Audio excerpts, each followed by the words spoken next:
슬기로운 라디오 생활 일부 이슈 인터뷰입니다. 그동안 사회적 거리두기로 인해서 이동량이 줄어들다 보니까 택시 공급도 많이 줄었다고 합니다. 그래서 일상으로 복귀하는 과정에서 예기치 못하게 발생한 문제, 바로 택시 대란인데요. 이 문제를 해결하기 위해서 서울시는 택시 요금 인상안이라는 카드를 꺼내 들었지만 실효성 논란도 있습니다. 요금이 올라야 기사들이 돌아올 수 있다는 입장과 택시의 서비스 질이 요금만큼 함께 올라가야 한다. 또 선택권이 넓어져야 한다. 이런 의견들 동시에 나오고 있는데요. 자, 관련된 내용들 살펴보겠습니다. 유정훈 아주대 교통시스템공학과 교수 연결돼 있습니다. 교수님 안녕하십니까? 네, 안녕하세요. 네, 반갑습니다. 네. 자, 택시 대란, 특히나 심야 시간 택시 대란 이야기가 지금 나온 지가 꽤 된 것 같은데 아직도 해결이 되지 않고 있습니다. 혹시 교수님도 이런 문제를 체감하시나요? 네, 저도 정말 체감하고 있는데요. 저희 집이 경기도여서 사실 그동안 좀 장거리 택시다 보니까 예. 서울에서 뭐 택시 잡는 게 어렵지 않았거든요. 근데 저도 요즘은 뭐 이렇게 굉장히 어렵습니다. 그래서 아주 일찍 뭐 일정을 마치거나 예. 아니면은 뭐 결국 이제 뭐 광역버스를 이용하는 그런 상황입니다. 장거리인데도 불구하고 택시 잡기가 좀 어려운 상황인가요? 네, 그렇습니다. 그렇군요. 알겠습니다. 일단은 서울시가 발표한 계획 중에 요금 인상안이 있거든요. 이 내용부터 네네. 설명을 부탁드리겠습니다. 네, 서울시에서 최근 이제 발표를 했는데 일단 이제 기본 요금을 올리겠다는 겁니다. 예. 지금 이제 3,800원에서 이제 1,000원 인상하는 거고요. 오. 그다음에 이제 기본 요금 거리가 있는데 네. 이게 현재 지금 2km거든요. 근데 이거를 이제 1.6km, 한 400m이긴 하지만 어쨌든 줄이면은 그다음에 이제 추가로 가는 거리 시간 병산제 금액이 조금 더 올라가겠죠. 근데 뭐 다행히 이제 거리 시간 요금 병산제 기준이 뭐 132m고 뭐 그다음에 31초인데 딱 달랑 1m 뭐 1초 줄였으니까 그 부분에서의 뭐 증가 요인은 없고요. 어쨌든 예. 기본 요금이 올라가는 부분. 그다음에 이제 지금 심야 택시 문제이기 때문에 심야 할증이 이제 좀 많이 바뀝니다. 예. 지금은 이제 자정부터 새벽 4시까지 정말 그 한가할 때만 이제 심야 할증을 했는데 4시간 이제 동안만요. 네네네. 근데 밤 10시부터로 이제 2시간 더 이렇게 당겨졌고요. 예. 그다음에 이제 그것도 또 이제 두 단계로 나누어서 10시부터 새벽 4시 중에서 또 특히 핵심적인 밤 11시부터 이제 새벽 2시까지는 이것도 한 700원 정도 더 할증료를 올립니다. 네, 그래서 기본 요금과 이제 심야 할증을 올린다. 이렇게 이해하시면 될 것 같습니다. 기본 요금과 심야 할증이 좀 더 네네. 올라간다. 네네. 택시 업계도 역시나 요금을 좀 올려야 한다는 입장 계속 고수하고 있는 거죠? 네, 오래전부터 이건 뭐 계속 했던 이야기입니다. 예. 그렇군요. 1,000원 인상이면은 꽤 인상폭이 뭐 저는 이제 택시를 타는 입장이라 그런지 모르겠지만 네네. 좀 높게 느껴지는데 뭐 네. 일각에서는 기본 요금 뭐 더 올려야 된다, 뭐 7,000원까지 네네. 올려야 된다 이런 이야기도 나오더라고요. 이건 조금 우리가 면밀히 따져봐야 되는데 예. 그 아주 예전에도 이제 택시 요금 인상 나올 때마다 또 반대 측 의견이 예. 또 요금이 올라가면 시민들이 부담돼서 택시가 줄어든다 뭐 이런 이야기도 있었거든요. 예. 예, 이제 그럼에도 불구하고 어쨌든 이번에 택시 요금 제도를 좀 개편할 필요성은 이제 있는 것 같아요. 워낙 오랫동안 이제 변하지 않았기 때문에 그래서 네네. 택시 요금 인상 또 택시 요금제에 대한 변화는 바람직한 방향이다. 그렇지만 이 폭에 대해서는 조금 면밀한 검토가 필요하지 않나라고 생각을 합니다. 그렇군요. 지금 이렇게 요금을 올려야 하는 이유가 네. 수익성 때문에 떠나간 기사님들을 돌아오게 하기 위해서입니까? 그렇죠. 지금 뭐 법인 택시 이제 회사 택시죠. 이게 뭐 10대 있으면 지금 한 3대만 가동이 되고요. 7대는 그냥 차고지에 있습니다. 예. 네, 택시기사님이 부족해서요. 그러니까 수급이 이제 어려운 건데 그 부분은 이게 뭐 여러 가지 요인이 있지만 기본적으로 이제 코로나를 겪으면서 빠른 쪽에 경쟁이 되는 그런 이제 택배나 이런 쪽의 수입이 굉장히 좋아졌거든요. 예. 예, 그런데 이제 택시는 그전에도 굉장히 저임금이었지만 이게 더 악화되니까 특히 뭐 전액 관리자면서 이게 의도한 바와 다르게 좀 더 수입이 떨어졌거든요. 예. 그러다 보니까 가동률이 30%에 이르는 그러니까 10대 중 7대가 쉬고 있는 그런 상황이기 때문에 사실 이 상황이 바뀌려고 그러면은 뭐 요금뿐만 아니라 여러 가지 여건들이 좀 바뀌어야지 돌아오시지 않을까 이렇게 생각합니다. 그러니까 떠나간 기사님들을 다시 돌아오게끔 할 수 있는 유도안들이 많이 필요하다라는 맞습니다. 말씀이신 것 같은데 네네. 그 해외의 경우 우리랑 물가가 비슷한 수준에서 택시비는 어떻습니까? 우리가 사실 택시가 굉장히 이제 그 저렴한 편이고요. 지금 기본 요금은 얼핏 이제 비교하면 예. 뭐 그 요즘 이제 뭐 원달러가 올랐음에도 불구하고 유사한데 사실은 그 뭐 외국 같은 경우에는 거리에 따라서 이게 올라가는 비율이 높고요. 예. 또 뭐 미국은 아시겠지만 또 팁도 주시잖아요. 예, 그래서 예. 전체적인 요금은 여전히 우리나라 택시 요금이 낮은 수준입니다. 그러면은 기본 요금이 4,800원으로 인상이 되더라도 뭐 해외 비슷한 우리 경제 수준을 갖고 있는 나라들과 비교했을 때 좀 저렴한 편이다라고 말씀을 맞습니다. 하시는 네, 건가요? 그렇습니다. 네. 그렇군요.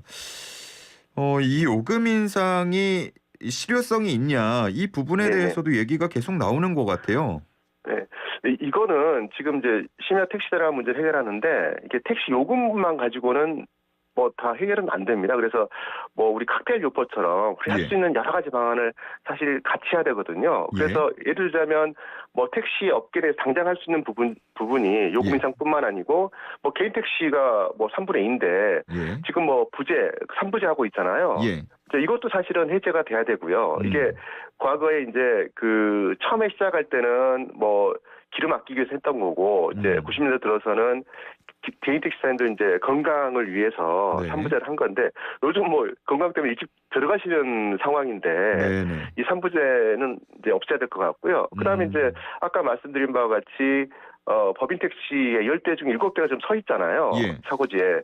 그러니까 그 기사님을 구하는 방법도 있지만 이거를 또 이렇게 리스를 해가지고 그러니까 누구든지 이렇게 그 법인 택시 놀고 있는 법인 택시를 이제 그 개인이 빌려서 또 운영할 수 있는 뭐 이런 리스트라든지 뭐 이런 것들이 그 일단 택시 업계 자체 내에서 우리가 충분히 바로 할 수 있는 거고요. 또 당연히 이제 그 요금도 변화가 돼야 되고 그 외에 이제 기존의 택시 업계가 아닌 뭐 전 세계적으로 누구나 다 알고 있는 뭐 우버라든지 동남아 그랩이라든지 이런 새로운 이제 택시를 대체할 수 있는 그런 새로운 모빌리티 서비스들도 들어야 되고요.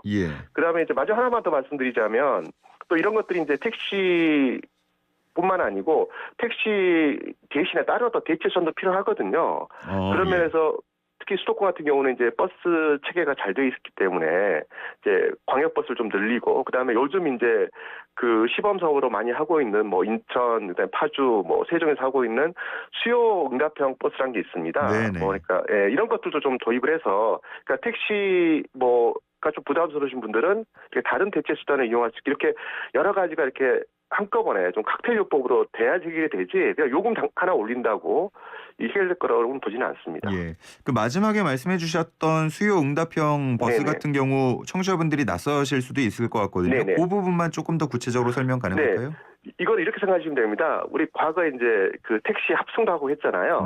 그런 택시 합승하는 것과 그다음에 그 우리 대형 버스의 중간 정도입니다. 그래서 예를 들어서 뭐 그 봉고차나 아니면 좀 더 크게 뭐 25인승 뭐 이런 이제 버스가 돌아다니는데 사람들이 우리 그 택시 부르듯이 이렇게 콜을 하는 겁니다. 그러면은 사람들을 모아서 이렇게 지나가면 여러 사람 태워서 내려주는 뭐 이런 방식. 그러니까 약간 현재도 이상한 게 우리 대리기사님들이 저녁에 이 대기사님들 타시는 그런 이제 봉고차 있잖아요.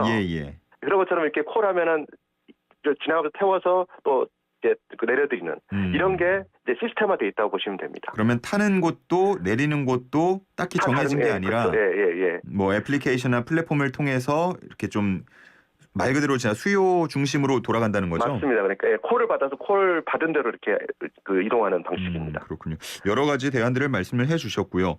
그 앞서서 뭐 우버나 그랩을 예를 들어주셨는데, 그렇게 해서 지금의 면허를 갖고 있지 않은 어떻게 보면 그런 그 기사들이 생기는 거는 택시 업계에서는 반기지는 않지 않나요? 당연히 그렇습니다. 왜냐하면 이제 특히 그 개인 택시 분들 같은 경우는 개인 택시 면허 자체가 개인의 가장 큰 아마 자산일 수 있는데 뭐 외국에서처럼 그런 이제 우버나 리프트가 들어오면 기존의 매너의 가치가 떨어지거든요. 네네. 그래서 이 부분을 사실 전문가들도 염려를 해서 벌써 뭐 한 9년 전이죠. 그때 처음 이제 이런 논의가 있을 때 우리가 조금 그 연착륙할 수 있는 방안을 찾아보자. 왜냐하면 기존에 또 개인택시 분들이나 법인택시 분들 같은 경우에 그 범택시 분들은 또 개인택시 면허를 바라보고 또 고생하셨는데 예. 그래서 이게 그 우리가 연착륙으로 예를 들어 어떻게 하면은 그런 자산 가치를 그 손실을 좀 작게 하는 그런 방법을 할까 이런 것들을 이제 고민하자고 했는데 이게 너무 이게 시간이 흘러버렸잖아요. 아무것도 안 하고. 네. 그래서 지금부터라도 저는 이게 이제 새로운 그 모빌리티 서비스 업체도 그 택시 업계에 좀 공공기를 좀 하고 그다음에 그동안에 우리 택시 업계에서의 그런 우리나라의 정말 열악한 그런 서비스를 개선하는 데 큰 역할을 했잖아요. 예. 그래서 이거는 정부의 재정도 좀 투입을 해서 그 이게 당장 뭐 내일부터 뭐 그 전면 허용이 아니라 일단은 새로운 모빌 서비스를 허용하는데 대신에 기존의 그 택시사님들의 어떤 그런 손실을 최소화할 수 있는 그런 재원 투입 방안을 같이 고민하자. 뭐 이렇게 가야지 서로 상생이 되는 거지. 사실 그동안 9년 동안 이렇게 무조건 반대로 막아왔는데 결과는 지금 더 열악해졌잖아요. 예. 그래서 지금은 정말로 좀 그 상생의 어떤 정신에서 조금 그 기존의 택시 업계와 또 새로운 모빌리티 업계와 또 이거를 잘 중재하는 정부의 어떤 그 삼일체가 돼서 좀 좋은 결과 났으면 하는 바람입니다. 그러시군요. 알겠습니다. 앞서서 저희가 그 택시 가격 인상과 관련한 이야기를 나누었더니 9837님께서는요. 인상을 하고 나서 몇 달 지나서 또 택시 그 산업금을 올려버리면 어쩌냐. 그럼 기사님들은 사실 다시 돌아올 요인들이 사라지는 거 아니냐라고 우려를 그렇죠. 하시거든요. 맞습니다. 이런 부분도 검토가 좀 되고 있나요? 네, 그게 이제 잠깐 말씀드린 그런 예전에 산악금제였는데 벌써 2년 전입니다. 이게 뭐 바람직하지 않다고 해서 전액관리제, 즉 이제 월급제를 시행을 했는데 예. 이거가 이렇게 제대로 작동을 안 하거든요. 예. 또 뭐 사용자는 사용자대로 불만이 많고 또 기사님도 기사님대로 뭐 불만이 많거든요. 예. 그래서 저는 그런데 이제 이번에 요금을 좀 인상을 하면 전체적인 이제 그 수지는 좀 개선이 되거든요. 예. 이제 그랬을 때 이 개선된 어떤 그 수지만큼 이거를 실제 우리 법인택시 기사님들한테 직접 혜택이 갈 수 있도록 그런 어떤 그 행정적인 어떤 그 조치가 필요하다고 생각을 합니다. 그래서 예를 들어서 뭐 버스 같은 경우도 버스 요금 인상이 됐을 때 인상분의 얼마는 반드시 그 기사님들의 월급으로 갈 수 있게 이런 예. 또 행정 조치를 많이 하거든요. 그래서 그런 사례를 좀 우리가 참고한다 그러면 충분히 그 이번에 요금 인상을 통해서 전체적인 회사의 경영 수도 좀 좋아지고 또 거기에 많은 부분이 또 직접 또 기사님들의 혜택으로 갈 수 있게 그런 방법이 있다고 봅니다. 그렇군요. 자, 저희가 앞서서 이제 택시 대란 얘기를 하면서 특히나 심야 시간이 좀 문제다라는 이야기를 꺼냈는데 그 이유 중에 하나가 택시 기사의 고령화 문제거든요. 맞습니다. 네네. 이게 뭐 인상이 되고 또 수익이 는다고 하더라도 건강 문제 등으로 인해서 이런 심야 운행을 꺼리는 현상은 계속될 수 있지 않을까요? 중요한 지적이신데요. 그 지금 전체 기사님들의 한 60%가 60세 이상이세요. 거기다가 이제 그 3분의 1 차지하는 개인 택시 분들로만 한정하면 이게 70%거든요. 예. 그래서 정말 고령화돼 있는데 이거의 해결은 그렇습니다. 이게 결국 이제 그 뭐 20, 30대, 뭐 40, 50대 좀 젊은 분들이 이제 택시 업계로 이렇게 유입이 돼야 되는데 예. 그거는 이제 지금 두 가지 경우가 있는 것 같습니다. 뭐 지금의 택시 업계로 이렇게 들어오시는 방법도 있고 예. 그다음에 앞서 말씀드린 바와 같이 외국에서처럼 이제 새로운 모빌리티 뭐 전 세계적으로 있는 그런 뭐 우버나 뭐 리프트나 그랩이나 뭐 이런 것들 쪽으로 또 이렇게 젊은 분들이 오시면 되는데 예. 근데 실제로 그 외국에서 이제 뭐 유럽 이런 데서 한번 타보시면 실제로 뭐 젊은 분들이 굉장히 많이 자기 차를 가지고 맞습니다. 이런 하거든요. 특히 뭐 여성분도 많이 계시고 그래서 저는 그렇게 이제 그 택시 업계 아까 말씀드린 그런 뭐 여러 가지 개선안들이 좀 해결이 되고 그다음에 새로운 모빌리티가 들어온다 그러면 전체적으로 그러니까 택시 서비스를 종사하시는 분들의 연령대는 좀 낮아질 거다 이렇게 보고 있습니다. 그렇군요. 저희가 지금 이제 택시 기사님 혹은 업계 중심으로 얘기를 좀 나눠봤는데 이용자 입장에서 봤을 때는요. 네네. 이게 택시 요금이 올라가면 그만큼 좀 서비스도 개선되길 바란다. 네네. 이런 목소리가 많아요. 특히나 골라 태우기 이른바 네네. 그런 것도 좀 개선되기를 바라는 목소리가 많은데 어떻게 요금이 오르면 좀 개선이 될까요? 이거는 저희가 이제 그 택시 기사님들의 개인 어떤 선의에 기대하면 안 되고요. 예. 이게 이제 시스템적으로 돼야 되는데 결국 우리가 그 시장에서 상품이 여러 가지가 있으면 이게 서로 경쟁이 돼서 우리가 소비자 선택을 받게 되잖아요. 예. 근데 지금까지 우리나라의 택시는 서비스가 균일한 서비스, 물론 모범 택시가 있긴 하지만 아주 이제 비율이 작기 때문에 네네. 그냥 동일한 서비스만 존재했거든요. 예.